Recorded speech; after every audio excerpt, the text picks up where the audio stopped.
Hi guys, and welcome to Tesla Tourist. Today we're doing a day trip to the Isle of Harris from Stornoway.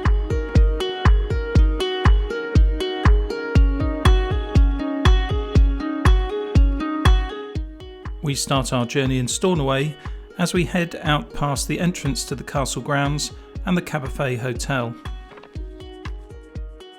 Uists and Harris form a larger island but have very different landscapes, as you will see.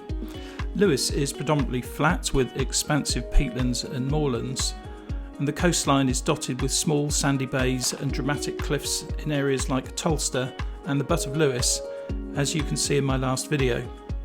The landscapes are more open, giving a sense of vastness.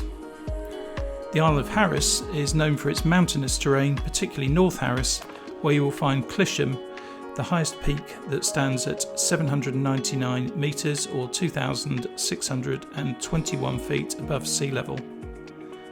It is also famous for its stunning beaches like Scarrister and Luscantire on the west side of the island, with its crystal clear turquoise waters and white sands.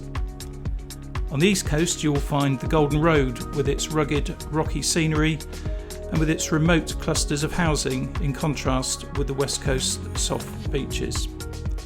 As we head down the A859 we will drive south towards Tarbert, and our first stop will be Scalpay. Enjoy the drive.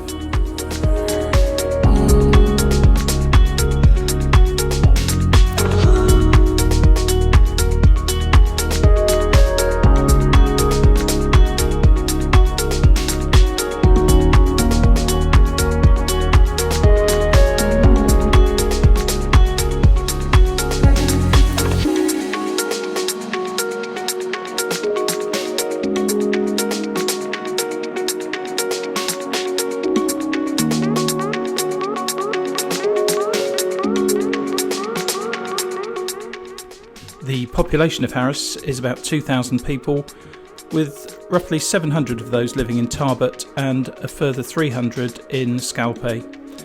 You drive through Tarbert and head east to get to the island.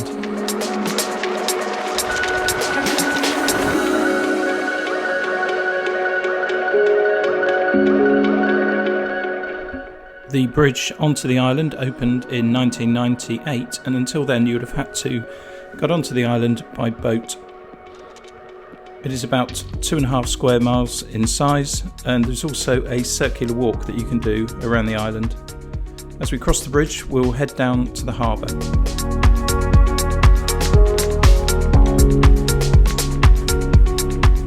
There is an active fishing industry here, and you can take boat trips that normally run from Monday to Friday. You can tour the island and learn about the local history and see the wildlife. In addition, they also run tours to the Shant Isles that lie to the east of Harris. There is also the North Harbour Bistro at the harbour, and whilst closed while we were there I did check them out on TripAdvisor and it does look amazing. Let's head back into Tarbert. We will have a quick park up and a walk around the town. There is one Charge Place Scotland charge point here, and whilst I don't need to charge, I may as well park here as anywhere else. You'll find out shortly why it had been a good idea to stay a little bit longer. The charger itself has three main connectors, being a CCS at 50 kilowatts, a CHAdeMO also at 50 kilowatts, and a 22 kilowatt Type 2. The BMW is using the Type 2, which is a good shout if you want to park for a while.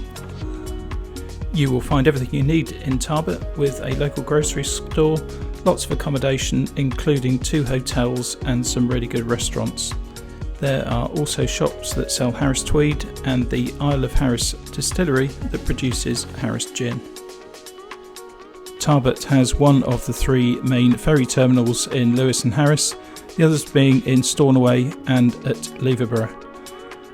The ferry here will take you over to Uists in the Isle of Skye. Back to the charging. We only stopped for 18 minutes and took on 15 kilowatts of power, and the charge speed was 50 kilowatts an hour, which is pretty good. The important fact here, however, is that it was actually free.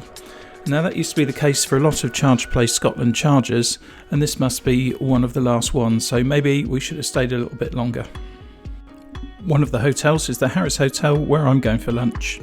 Not been here since New Year's Day 2001, when we had just seen Ben Fogle flown off Tarnsay by helicopter after appearing on Castaway 2000.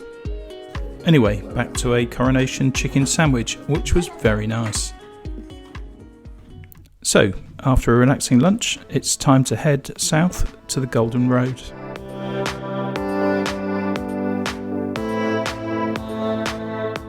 The road was built in the 1940s and was named as the Golden Road as a result of the cost to build it across the rocky landscape.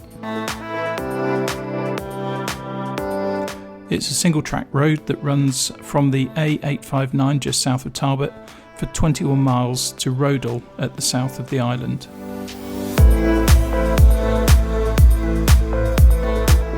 It can be a challenging drive and you need to get used to using passing places, although there is not much traffic along the way.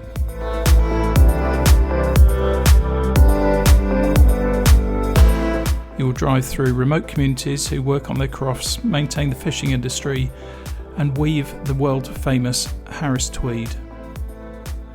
It also offers inspiration to artists and you will find several art galleries along the way.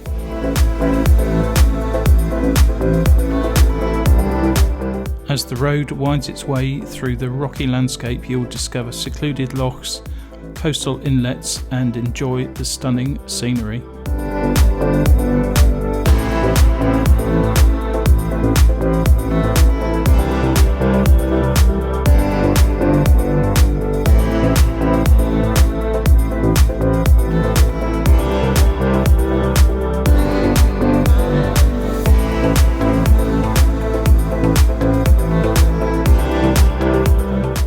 As we approach the end of the Golden Road, you will see St Clement's Church on the left-hand side at Rodal, which is believed to date back to the early 16th century.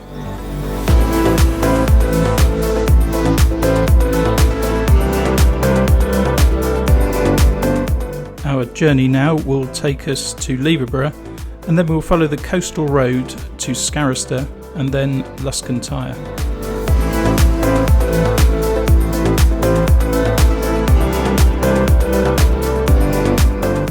Leverburgh is the gateway to the Uists, and as mentioned, the ferry leaves from here to Stornoway in North Uist. We can also find a couple of chargers here if you need them, and I'm pleased to say that they were both working, although we didn't actually need to use them. There is a small ferry terminal and you get fantastic views south towards the Uists.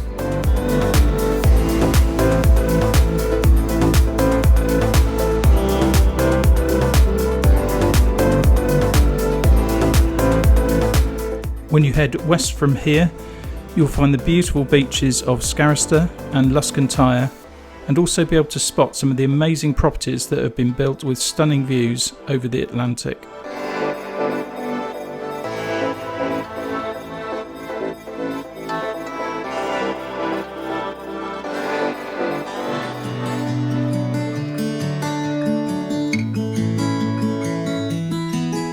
Two properties in particular stood out for their amazing architecture.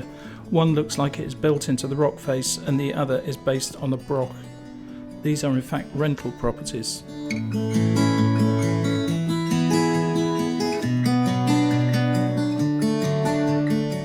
Our next stop is Luscantire, a stunning beach, and there is a single track road that takes you down to a small car park where you can get onto the beach.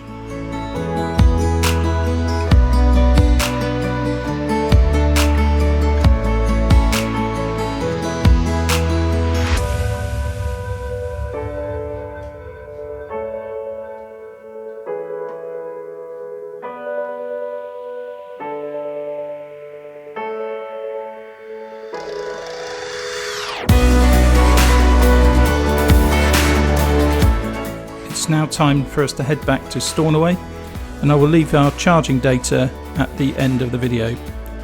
Thanks for coming along today, and if you've got this far, do think about hitting the subscribe button, as this is a new channel and you will definitely be seen as an early adopter.